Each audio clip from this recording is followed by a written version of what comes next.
আচলতে আমাৰ যিটো নেকি জাতীয় জনগোষ্ঠীয় সংগঠনৰ একত্ৰিত্বত আজি যোৱা কেইদিনমানৰ আগত এটা ডাঙৰ প্ৰতিবাদী কাৰ্য হৈছিল। আজি বহিৰাগত যেনেধৰণৰ আগ্ৰাসন চলিছে, বহিৰাগত বনিয়াই যেনেধৰণৰ আগ্ৰাসন ডিব্ৰুগড়তো চলিছে আৰু তেখেতলোকক আমি জনাই দিব বিচাৰিছোঁ যে অসমত খিলঞ্জীয়াৰ অস্তিত্ব আৰু প্ৰভুত্ব থাকিব লাগিব। খিলঞ্জীয়াই ইয়াত সকলো ধৰণৰ পৰা সা সুবিধা পাব লাগিব।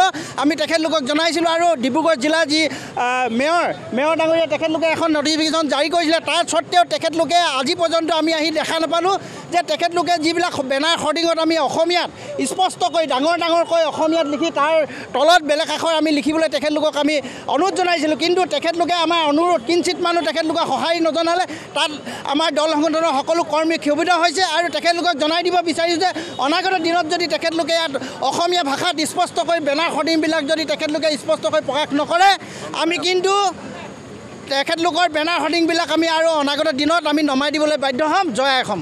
নিশ্চয় আপোনালোকে গম পায় যে আমি সমগ্ৰ অসমত দল সংগঠনবিলাকে যি দাবী কৰিছিল, ডিব্ৰুগড়তো আমি দাবী জনাইছিলোঁ যে অসমত থলুৱা ভূমিপুত্ৰসকল সুৰক্ষিত হ'ব লাগে, অবৈধ বিদেশীয়ে যাতে স্থান নাপায়, এইসমূহ কথা লৈ কিনে বিজেপি চৰকাৰে অসমত শাসনৰ গাদীত বহিছিল। কিন্তু আজি দেখা পাইছোঁ যে আমি সেইদিনাখন প্ৰেছ মিট জৰিয়তে আমি কৈছিলোঁ যে অসমীয়া ভাষা ব্যৱহাৰ হ'ব লাগিব, প্ৰতিটো ব্যৱসায় প্ৰতিষ্ঠান নালাগে অসম চৰকাৰৰ আনকি কাৰ্যালয়ৰ যিসমূহ নথি পত্ৰ আছে তাতো অসমীয়া ভাষা প্ৰয়োগ কৰিব লাগিব আমি কথাটো কৈছিলোঁ। সেইদিনা মিউনিচিপালিটি আমাৰ মেয়ৰ ডাঙৰীয়াই এখন জাননী জাৰি কৰিয়ে তেওঁলোকে বহি থাকিল। গতিকে প্ৰশাসন ব্যৱস্থা ক'ত গ'ল?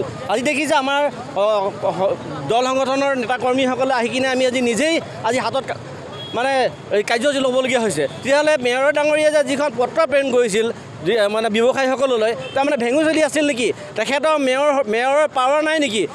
তেখেতে কি কাৰণে সেইখন দিছিলে কাগজখনৰ উত্তৰটো আমাৰ ৰাইজক দিব লাগিব। আৰু যদি ব্যৱসায় প্ৰতিষ্ঠানসমূহে মেয়ৰৰ কথা নুশুনে তেতিয়াহ'লে শুনে কাৰ? মানে ইয়াত চলিছে দাদাগিৰি কাৰ্ড। এই গোটেই ব্যৱসায় অঞ্চলত ডিব্ৰুগড় চহৰত কাৰ ব্যৱসায় আছে? থলুৱা ভূমিপুত্ৰ জাতি জনগোষ্ঠীৰ ব্যৱসায় আছে নেকি? নাই। গোটেই ইয়াত যিসমূহ বনিয়া গোষ্ঠী ইয়াত আছে, যিসমূহ বহিৰাগত মানুহৰ ইয়াত ব্যৱসায় প্ৰতিষ্ঠান আছে, সেইবিলাকে তেওঁলোকে আমাৰ দল সংগঠনৰ কথাটো নুশুনেই। চৰকাৰে মেয়ৰ ডাঙৰীয়া দিয়া পত্ৰখনৰ কথাও তেওঁলোকে শুনা নাই। সেই গতিকে আমি প্ৰতিখন ব্যৱসায় প্ৰতিষ্ঠানত যিসমূহ ব্যৱসায় প্ৰতিষ্ঠানত ইংৰাজীত লিখা আছে আমি কলা ৰং সানি প্ৰতিবাদ সাব্যস্ত কৰিছোঁ। যদি ইয়াৰ পিছত তেওঁলোকে যদি এইসমূহ শুধৰণি নকৰে তেতিয়াহ'লে আমি নিজেই আহি কিনে তেওঁলোকৰ বৰ্ডবিলাক আমি ভাঙি পেলাবলৈ আমি বাধ্য হ'ম।